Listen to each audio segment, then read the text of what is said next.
again, thank you so much for speaking with me. I was super excited to read Friendshipping. It's such a beautiful book, especially as a follow-on from your podcast, which I can't believe has been going on for like 6 years now, right? God. Oh, it's been, I mean, yeah, it's been 6 years. And Jen and every now and again, it will hit us that it's been happening for so long. It'll just kind of like strike us that there are people who've been listening to this for our nonsense for 6 years. And it's just a strange gratitude. And also like a strange, like, oh my God, there are people who like know very intimate details about my life right now. And yeah.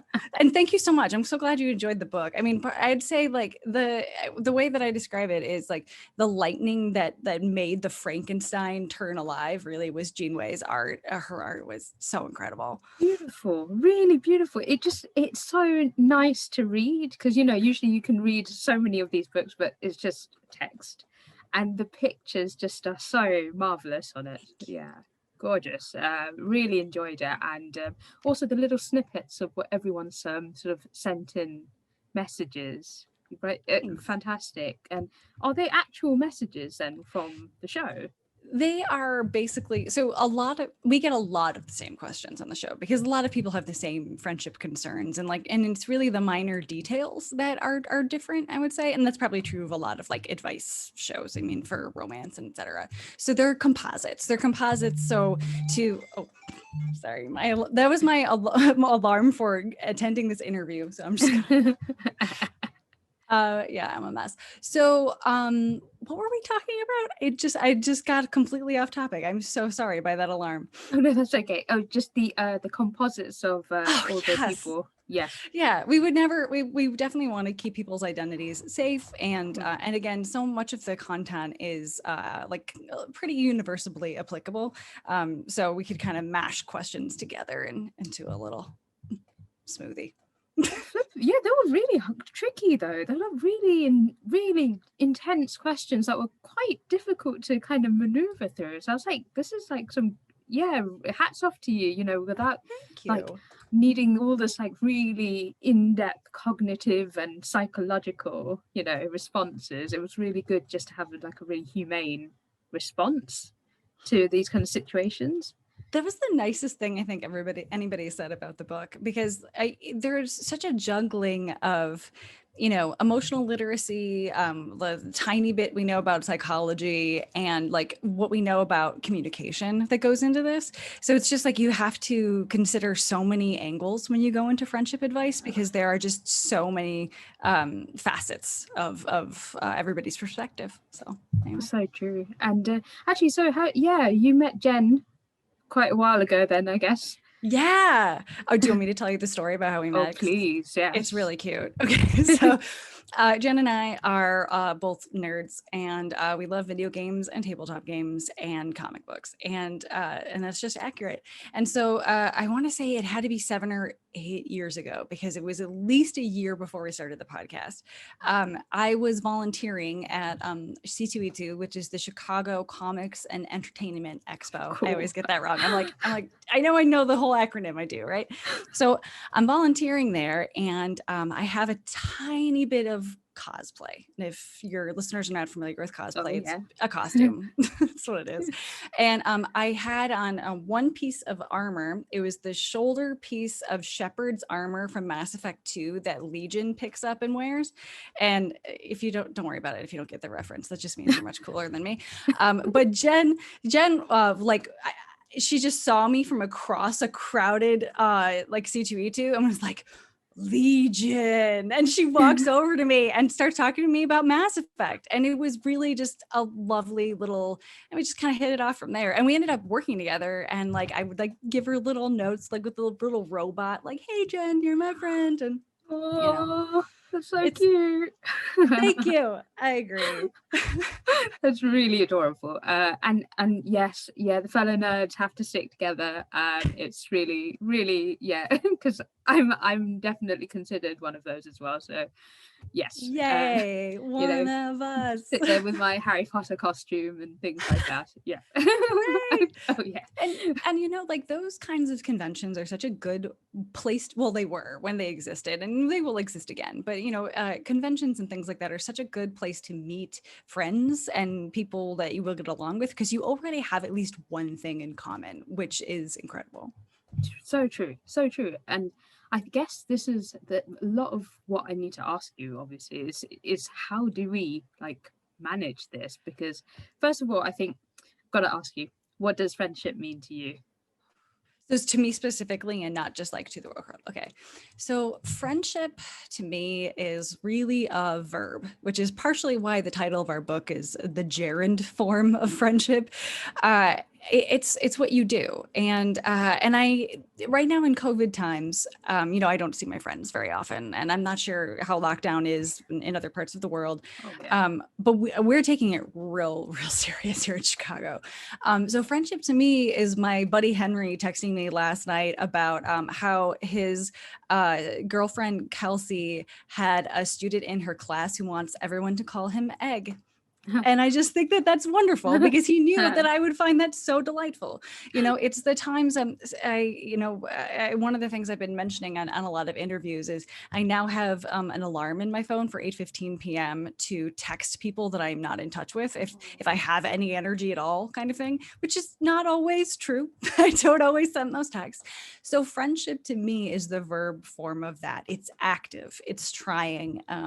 And a lot of it is, you know, quietly thinking about your friends and loving them from afar and accepting that that is true of the other end. So I hope that that answered your question. I know that was kind of Yeah. roundabout. No, it's true. It's just it is such a broad subject, isn't it? But it's so personal to each person, isn't it? It's we all have our own sort of idea about it, but you Yes. know, there's no sort of universal except for like a dictionary term. But that's you know, it's never really the appropriate kind of definition for everything.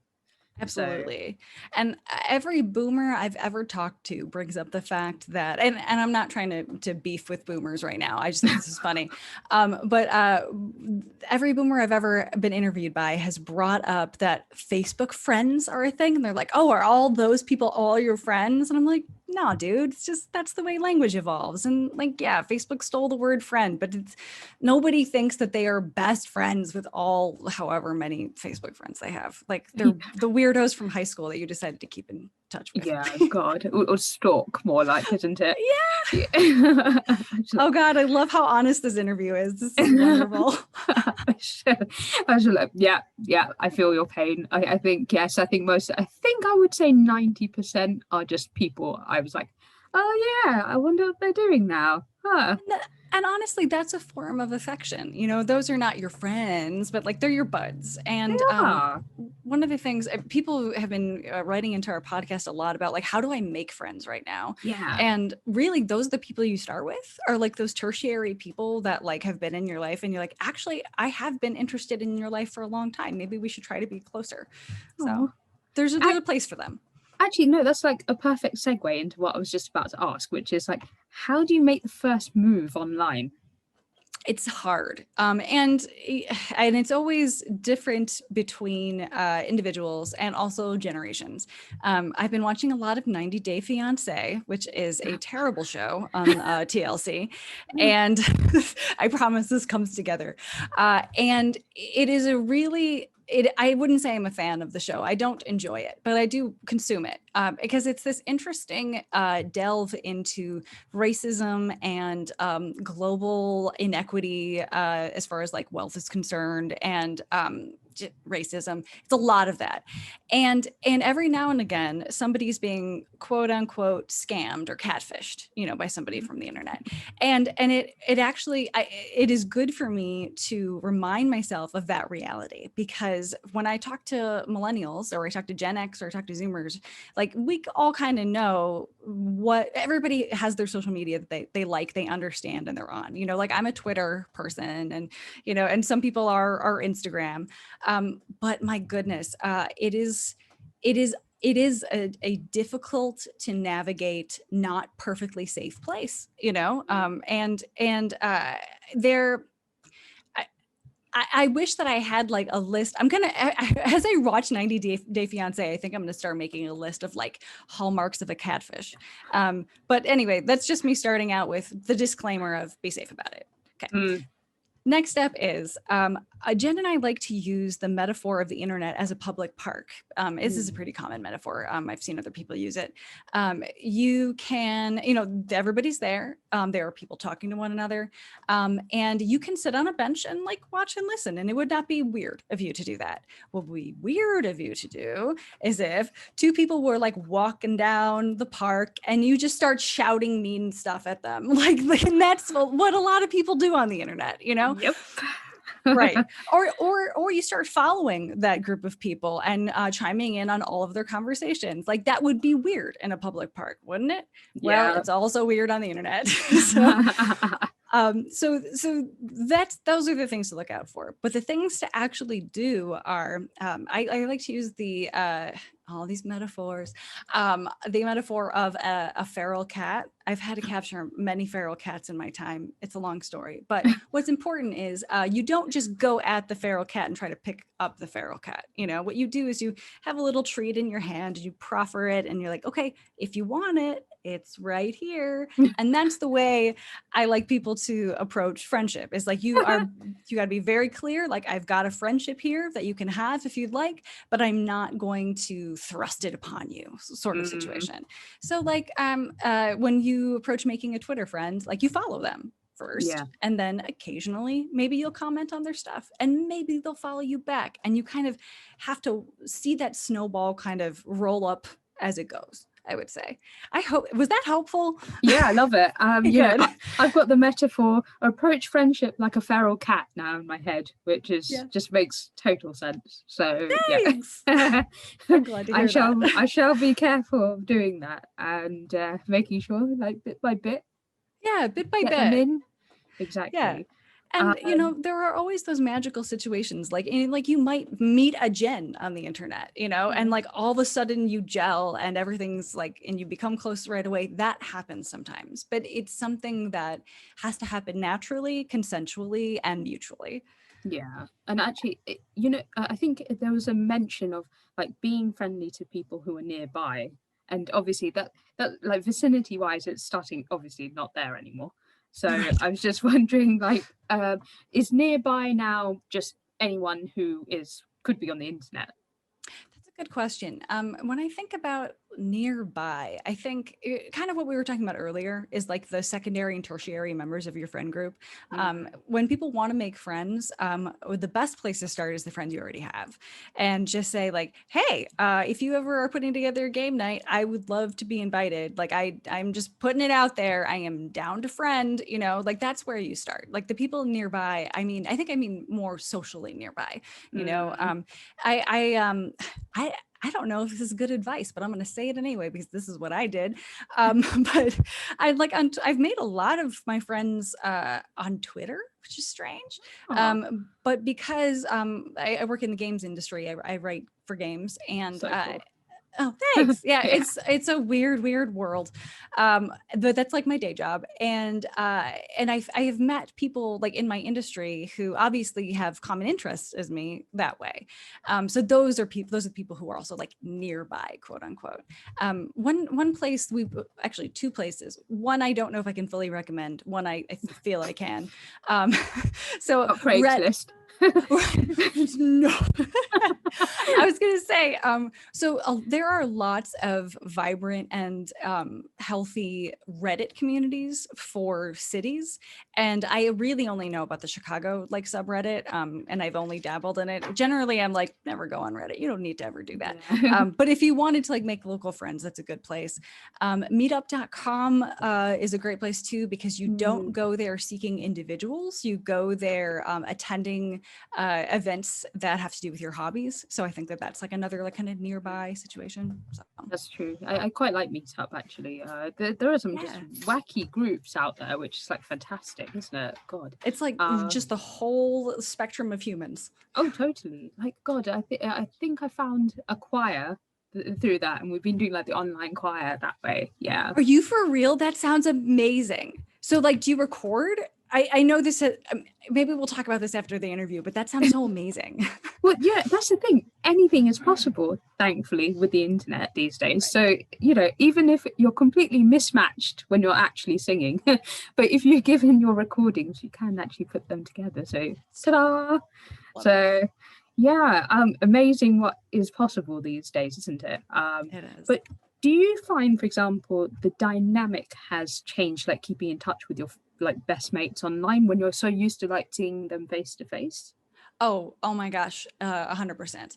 And it's partially why I personally, I write reminders for myself to contact my friends, because it used to be in the before times that I naturally would come across them, you know, and then that is, I think, like one of the biggest pieces of advice that I would give to people trying to navigate their friendships now, is that you are not built to function in this very solitary way, and you haven't been doing it, you know, for however long you've been alive, and transitioning into, okay, now I have to remember to reach out, and if I see something funny on the internet, like a can of ravioli in a bunch of lava, my brother sent that to me, it was amazing, and I think of somebody, like, I'm gonna send it to them, you know, like it has to be more active, and which is so hard because our social safety net is not really helping us right now, and so everybody is very low on time, energy, and money. So the other half of that is to adjust for emotional inflation. So when I get a series of texts from my buddy, I will weigh that more heavily, because, oh my God, they took time out of their pandemic life to think of me and write a text to me. That's wild. I think that's worth at least like 2 in real life hangouts with emotional inflation, you know? So I think it's a balance between trying to be more active, being forgiving, and really weighing differently the interactions that you used to have that take so much more out of a person now. Definitely. And actually, that's another thing, is just how do you keep your friendships going without getting Zoom fatigue? Oh gosh, right? Yeah, it is a balance. We've been advocating for like games, because we're, you know, games. So like one pack of games that we really like is the Jackbox Party Pack. It's just like a bunch of silly fill in the blank, goofy comedy games. Lots of people are playing Among Us with their friends, and even those things can give you Zoom fatigue. You know, like even like if it's not a video hangout, and I the other week I watched a scary movie with my friends with no video, but just us shouting about the scary movie over audio. But like that, even that will give you Zoom fatigue, and I think that it's just difficult. And acknowledging that it's hard, and it's hard on everybody, and acknowledging that the people who love you still love you, even though maybe you're not seeing them all of the time. It's just hard. And that's what sucks, is that like, I wish that there was a good little like Band-Aid answer, but it's really a combination of being forgiving, being accepting, and being flexible. Definitely. And actually, I was thinking, because there was a whole line on meta thinking, isn't it? I think there was a line on meta thinking means noticing what thoughts enter your mind and examining why they're there, where they came from, and if they're actually true. Now, do you think it's harder to meta think now, you know, about compassion for others because you've got this distance? Oh, yes. And you are so much more awake than I am, because that was such a good, yes, that thinking is absolutely what one should be doing right now. Thank you. Oh, yeah, because we have sad thoughts right now, you know, we have angry thoughts, we have lonely thoughts, and the negativity is real, and we shouldn't kind of bury it and ignore it, but we should acknowledge that it's there, and try to not let it affect how we act, you know. And that is more and more and more difficult. And actually, I was just wondering, because okay, I've got quite a lot of older friends, maybe like it was slightly older generation and things like that, and they only prefer talking on the phone, and I absolutely hate talking on the phone. So Do it. how do you find this compromise? I know, I was like, I haven't talked on the Wow. phone for years. Let's put the pieces together because that is really hard. So they specifically want to do a phone call and they're like, no video, nothing. And Nope. like, so do they call you just like in the middle of the day Yep. or wow, that's so intense. Yeah, and you're right, it's generational and they're not like wrong, you know, like that's No, that's how they exactly just prefer it. Yeah, exactly. And you're like, oh. must I? I was like, and your ears start burning after like an hour on the phone, and you're like, please, it would be so much easier just to message. But they don't have WhatsApp; they've got like little brick phones, and so it's yeah. Woof. Oh, well, how about well, what if we try something just completely the hell different, you know, like writing a nice long email. I know that's also kind of like not a very millennial thing, you know, but just the calling in the middle of the day to me sounds really stressful. I think this starts with saying like explaining how different this is for you and that you Mm, acknowledge that like this is not it, like this is not a problem. I'm not like mad about this, but it's not the way that I naturally communicate. And sometimes that can be stressful. So mm, what if we schedule calls instead of like randomly doing it? Or what if we try to find a better balance between if you have a thought, like a fun thought, why don't you email that to me? And mm. then we'll talk about it on our scheduled call later in the week, you know? Yeah, yeah. It's It's hard. Yeah. Trying to sort of be like, especially I think they don't even email, so it's very much no. like, it's like, okay, do I go back to letter I writing was or gonna say go carrier really old pigeon, carrier pigeon? Like, how old fashioned do I telegraph, need to go? Telegraph? right? I don't Yeah. even think it exists anymore. But it's just like, oh God, it's so hard sometimes, to keep those relationships going, especially when there's this generational kind of divide. Yeah, but I do think that like when you care about somebody and love them very much, you allow them a degree of flexibility. You already are being flexible with your friends by answering the phone at all, which is something I don't think I have done for several years. I don't think I've actually answered the phone in such a long time. My voicemail message is, "Hey, I never answer my phone. If you want to talk to me, text me." And I swear that's what my voicemail message is. So just like acknowledging the fact that like you've made adjustments already and it would be Mm, fair of them to make adjustments for you. that does make sense. I have tried to say, just call me, like in a time, maybe once a week, or I was just like, oh God, it's really hard. And I guess this is about also cultivating friendships, and it's like, how do you feel about cultivating friendships like this? Hmm. I actually am not fully certain on what we mean by cultivate. Could you explain further? I would say, like, working at it. The way, Oh, for okay. example, because this is something my mother always used to say, which was, it's not blood relationships. So you have to put effort into it to try it and let it grow and kind of turn into something. So it's Right. like, what is your philosophy of creating these friendships? Okay, so the way that I'm interpreting this, and please stop me if I get you wrong, but it's like nurturing the friendship. Like, yes, okay, cool. I like to use a lot of plant metaphors because I have a lot of plants. So we're going to use that metaphor right now. One way that I like to nurturing every friendship is individual, and everybody has very different needs for reaching out. And the metaphor that we like to use, the one that's in the book also, is some people are cactus friends. They don't need a lot of contact, and then they don't want to get phone calls in the middle of the day. You know, if you water that cactus too much, their roots might die, and like you don't really want that, right? Yeah. And then there's the orchid friends who are making the phone calls, and they need a lot of misting, and they need a special pot, you know. But they're very rewarding. They have beautiful blooms, you know. Mhm. And not a lot of us, but a special few of us are philodendron friends who could just grow anywhere. I have a few extroverts who are very much like that. So I think finding the balance between how much you need and how much they need, you know, determining your needs and boundaries is a an extremely important part of nurturing your friendship.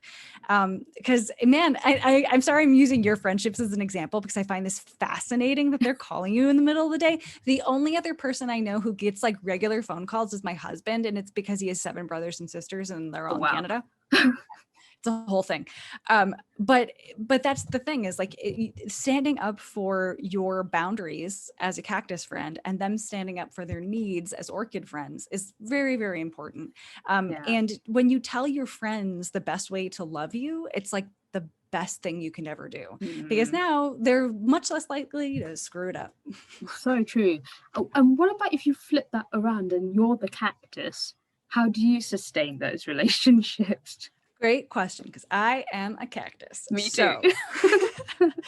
So I'm such a cactus that during this time in shelter in place, it actually made me realize how much happier I am when I have alone time. And certainly like I feel lonely sometimes and sticking in the house sucks. It's like it's no fun.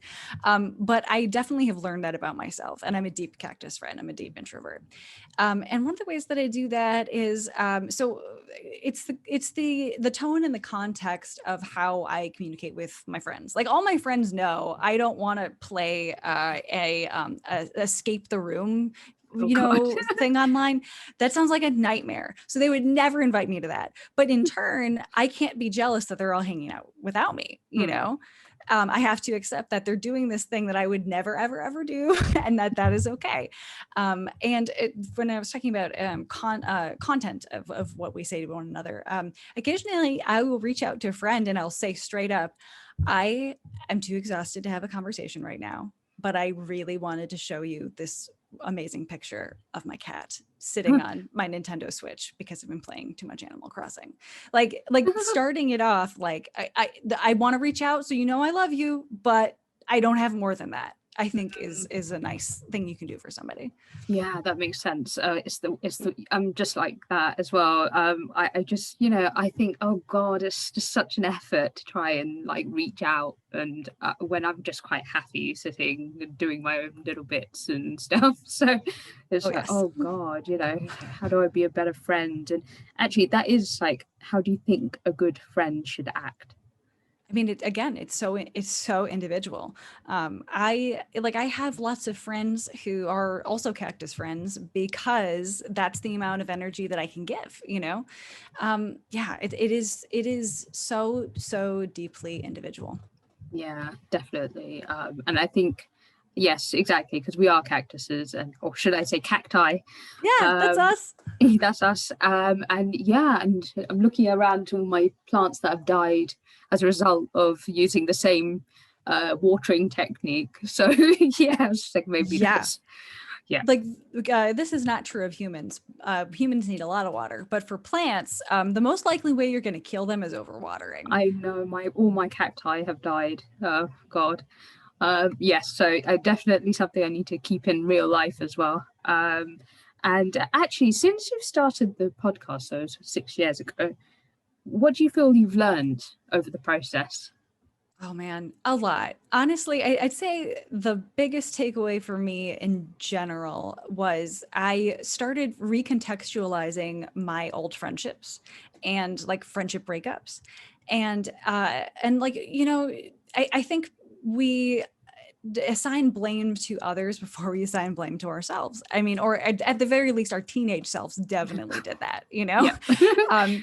And as we've been talking about, like I'm an introvert, I'm a cactus, and I never quite noticed, except in retrospect, that my friends continually showed up for me. Like I was in plays and musicals in high school, and nobody wants to go to those, but they would go, and every time they went, I was just like, wow, that's so weird that they showed up. But then my buddy Kristen would have an art show, and it would not even occur to me to go to it because I didn't, selfish being a teenager, it's fine, we're trying to learn how to be a person, and also it never occurred to me that my presence would be valued or that anyone would care that I was there. And that's such a hard lesson for an introvert to learn, is that people do need that care and that mutual showing up, and that is something I've been trying really hard to do now. Yeah. Yeah, I think I'm totally in the same boat as you, where it's like it's a conscious effort, you know, to try and make those habits, because it isn't natural at all. It's sort of like I live in a bubble or a little world, and then there's like, Right. oh yeah, there are other people, and Right. so But like, I'm sure you have the friends that you have, I'm sure are understanding and love you and know you on that level. I love to use my buddy Carlin as an example, because Carlin is one of the purest extroverts I've ever known. And one time Carlin invited me to a movie, which for personal reasons was going to be very emotionally like poignant for her. And it didn't even occur me to go to the movie. I was just like, I was like, I'm tired. I'm not going to go to the movie, whatever. And then it was maybe 6 hours later, I texted her and I was like, oh my God, I just realized you wanted me there. It didn't even, and she was like, yeah, I kind of figured that was what was going through your head, you know? I mean, and we made up, and I think I did something nice for her or something after, because I felt pretty crappy about that. But like, yeah. it's the give and take. It's not just I have to make an effort. It's my friends who want more from me have to accept what they get from me.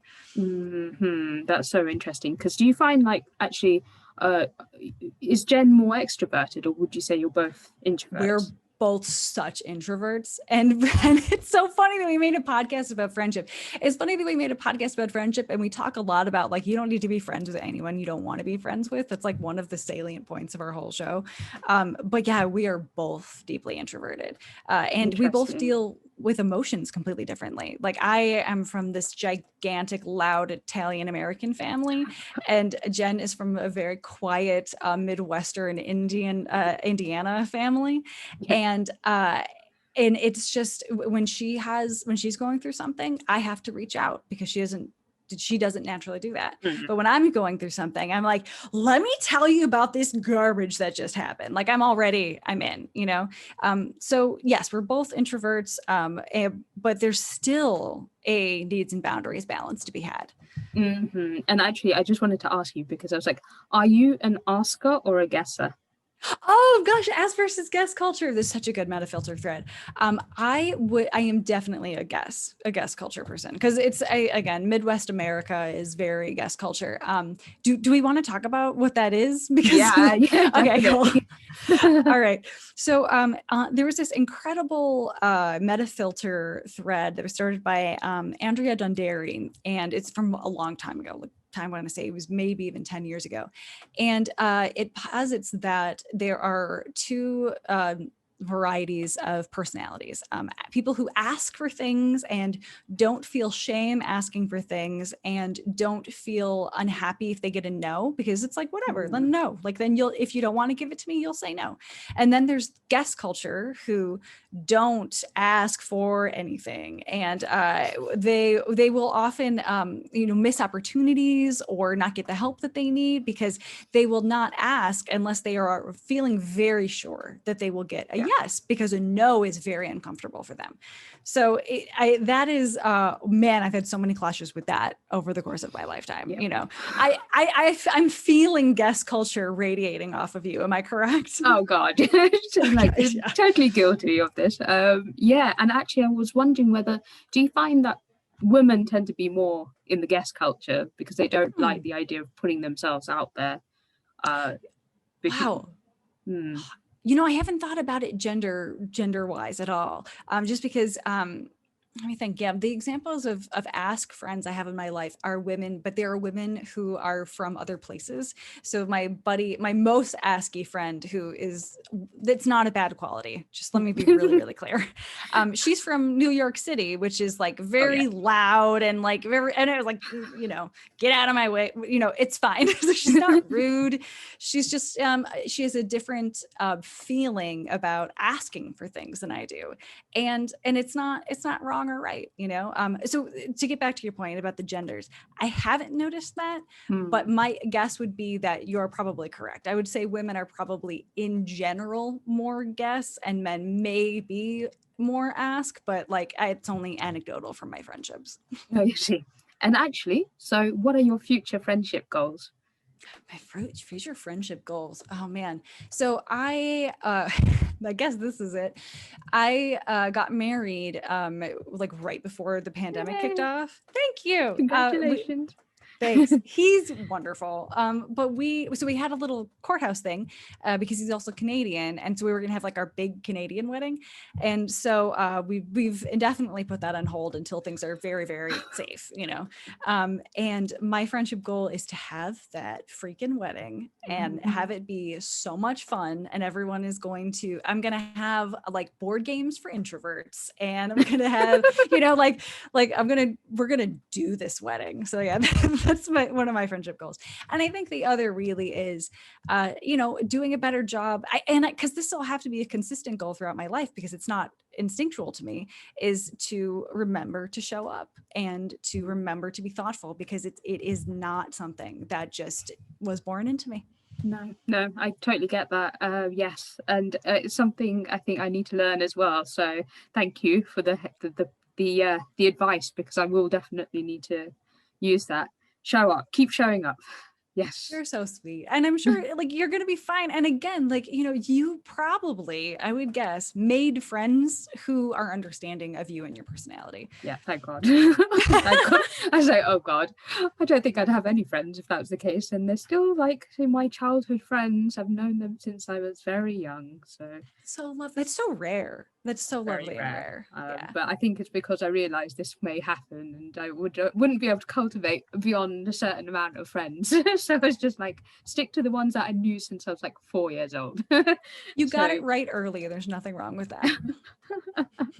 No, well, thank you so much, Trin. That was so much fun as well. So I really appreciate you talking to me. You know, any last thoughts, do you think? Any last thoughts? No, I mean, if you can, I plug my website. Yeah, do it.